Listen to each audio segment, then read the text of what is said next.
Good morning, everybody. I just wanted to come on here and kind of vent, I guess. Listen, things are not always what they seem.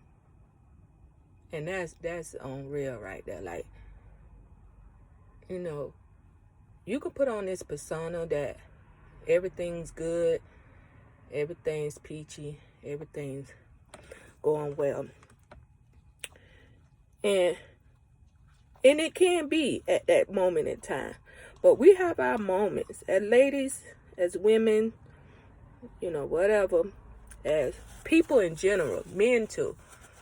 But we just have our moments, and today is one of them moments. I've been struggling with something so deep, but I've learned through therapy, through mentors and positive people feeding into my mind that everything's going to be okay. Just pray about it. I've prayed. You talking about a praying woman? I'm a warrior. I pray. I believe and I receive. However, those feelings, mentally, you still struggle. And I'm one of those persons. I'm one of those people. I'm one of those moms that really, really struggle with relationship with my children. I have 4 kids, 2 grown. My oldest one will be 28 December. My second one is 26. They're 18 months apart. And then I have, of course, my 11 and my 4-year-old in the home. I'm eating breakfast too, by the way, guys. I excuse myself from the house, the kids, and my husband's inside. I made them breakfast, then I had to just come out and excuse myself just to have this moment to myself. They know that I have these moments where it's just nothing they can do or say that'll make me feel better. Sometimes I just need to, let it out. And how I do that is excusing myself from, from them, because I don't want to rub that energy. I don't want to, have that in that energy. When kids pick up, especially, kids pick up on things. Excuse me. We know that kids pick up on things very easily. And my kids do. So I try not to have that worry, impression, on them. But anyway, so my two oldest children, they're grown, they live on their own. I raised my kids the best I knew how. And it was pretty good for the most part, the financial parts of it, struggling, as a single mom and having them so young. But at that time, in those times, in 94 and 96, when I had my children, I was still able to, finish school, actually graduated with both of my kids. I had one in my arm, literally, and one walking across the stage, but I was determined to finish school. And I did, and went to college. But I had, so much support as far as, their father's mom and my grandmother, and family and aunts and, everybody just pitching in pretty much and just, helping me out much as they can. So for the most part, it was good. So, fast forward, now to, having that relationship with all of my kids. I have a great relationship with my oldest child and my two youngest kids. Now, let me say this first. Having that relationship that I have with my two youngest kids that's in the house now is, totally different, because I had to learn how to be a mom all over again, like literally. I had just my 4-year-old when I was in my 40s. So, I went through some things, honey. That's another story for another day. But, and then my 11-year-old, having him in my 30s, So I was pretty much, high risk with both of them and went through some things mentally, but, again, that's another story for another day. But anyway, so I had to learn how to be a mom all over again. So my mother tactics is a bit different with the two youngest one than it was with the two oldest one. And it has a lot to do with the times that change. How things are different now. Things we did then we don't do now. Or things we taught our kids we don't teach them now. Or all that stuff. But anyway, so actually, I was more strict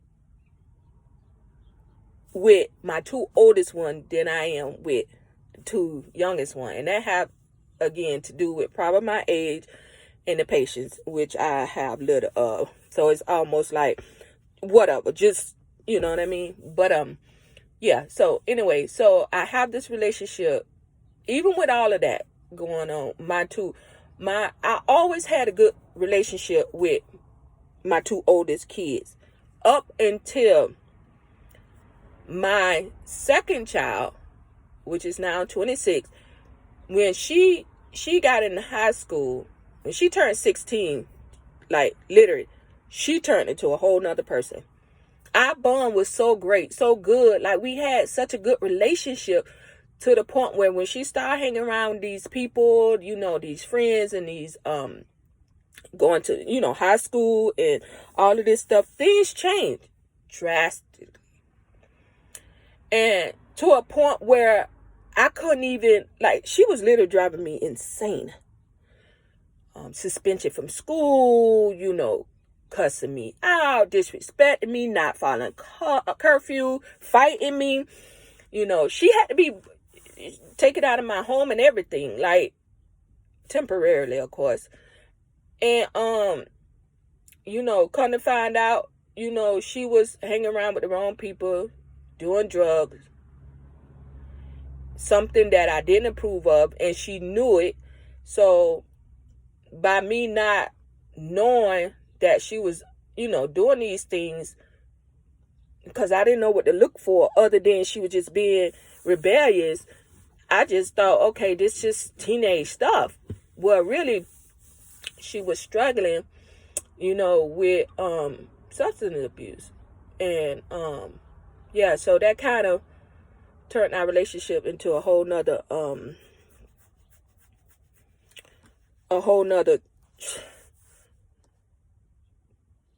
thing, like, I don't know what else to call it. But anyway, so when she turned 18, should I say, she was incarcerated. She got incarcerated, for doing what she wanted to do. So, after that, after she got out, she did 2 years, I believe. Yeah, 2 years or 18 months, something like that. Almost 2 years. She got out and she got on the right track. She got her GED. She went to job court. She got her GED and in Kentucky, and she ended up staying there. She ended up staying in Kentucky. So, everything was doing great. She was doing great and everything was good. We started back communicating, more, and, I started opening up more, to understanding what it is she was going through and she was struggling with and all of that stuff, So we kind of just talked about, childhood, mental issues that we struggle with. Me personally, I never discussed with them because I never knew I had them. Or I knew something was wrong, but back then it was like, you'll be okay. Ain't nothing wrong with you. So, anyways, gonna find out she struggles with some mental issues as well. So it was like, okay, I was more understanding to why some of the things she was doing. All right, so now fast forward to, me, accepting some of the things, most of the things, forgiving her definitely, and just moving forward, trying to be a mom to her, supporting her as much as I can. She had one of her episodes where she's not taking her meds and she's still doing drugs, and she threatened me. She was going to kill me. I was the worst mom and da-da-da-da-da. Pretty much all this stuff that had me just sick to my stomach, that she thought those things of me. And it was so bad to, it's just, as a mom, like, I struggled with that so much coming from her, because it's like, how is it you view me that way when, it was so far. And the things she believed, the things she said, I'm like, where did you get those things from? What, how your mind, think of those things that did not exist. I'm talking about, she'll say things I did or said that did not exist, y'all. And it's like, what? Okay. Even my oldest daughter used to be like, Mom, you you didn't do that, or you wasn't that mom, so don't worry about it. But it's like, no, she have to believe that to say that. She have to believe that in her mind. But anyway, so, it just came to a point where, with therapy and support from, my husband and just like family, my daughter, my oldest daughter, oh gosh, thank God for her. Like, she is, that's, gosh, it get me emotional, because like, she gets it. And I don't know where I dropped the ball, or, none of that with my second child. And people say, oh, just pray about it, let go, let God. And I did. I tried. And this is one of the reasons why I came up with the process is necessary. Going through the motion. You have to go through these things to see things. But yeah, so now my relationship now is just void. It's nothing. It's almost like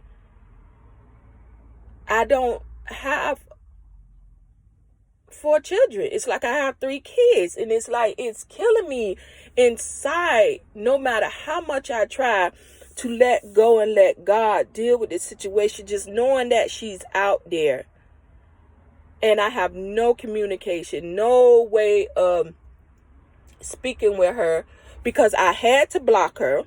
I had to block her off my phone, off social media. I mean, the threats, the text was ridiculous. I'm talking about where this girl literally like threatened my life.